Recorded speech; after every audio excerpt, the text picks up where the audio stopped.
Кадимгидей эле машинанын перекрутилине саясыздар. 12 вольттон 220 вольт чыгарып берет мына. Кадимгидей розетка 12 вольт кирет, 220 вольт чыгат. Бул биринчиси. Андан кийин экинчиси мына бул азыр уже суук түшүп, кыш түшүп, суук башталды. Подогрев деп коебуз го. Машинанын азыр бизде көбүнчө эле бул подогрев 220 вольтко иштейт.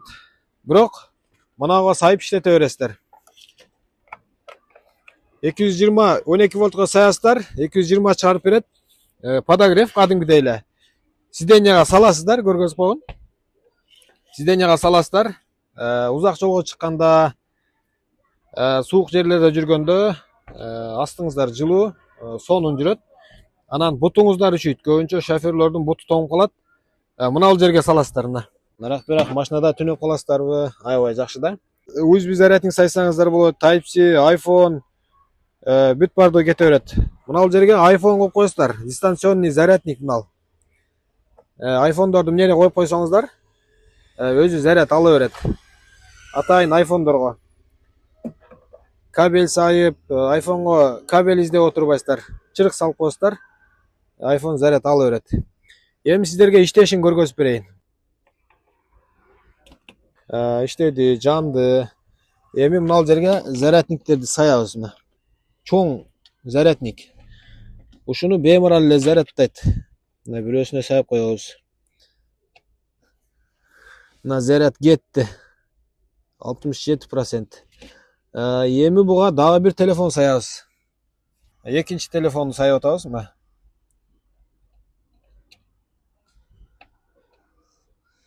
Заряд кетти. Бул 81%. Букту сайып коюп чукулап отура бересиздер. Мына сайгын. Мына компьютерди сайдык. Зарядник саябыз азыр. Мына жер заряд кеткенде эмне жанат азыр. Мына жанды көрдүңүздөрбү? Ноутбукту жандырабыз. Кадимгидей компьютерди дагы беймарал иштетет. Компьютерди сайып коюп мына жерине дагы 2-3 телефон сайып койсоңуздар да иштетет. Компьютерди иштетеби деген туугандарга мына беймарал иштетет компьютерди. Эң кызык жери мына подогревди иштетебиз. Мына 220 кадимгидей саясыздар. Мына иштеди. Мына өчүк. Эки положенияда бунусуна иштетсеңиздер жылытып берет. Андан кийинкисине жылытып койсоңуздар күчтүү жылытып берет. Оң эле каласыздар, путту коюп, узак жолго чыкканда жыргап эле каласыздар. Ошондо мына бул перекрутил, андан кийин мына подогрев эко 1,5 миң сом менен колуңуздарга тиет. WhatsApp номерге астыга кайрылсаңыздар, анан суроо талаптар болсо комментарийге же болбосо WhatsAppка жазып коюңуздар.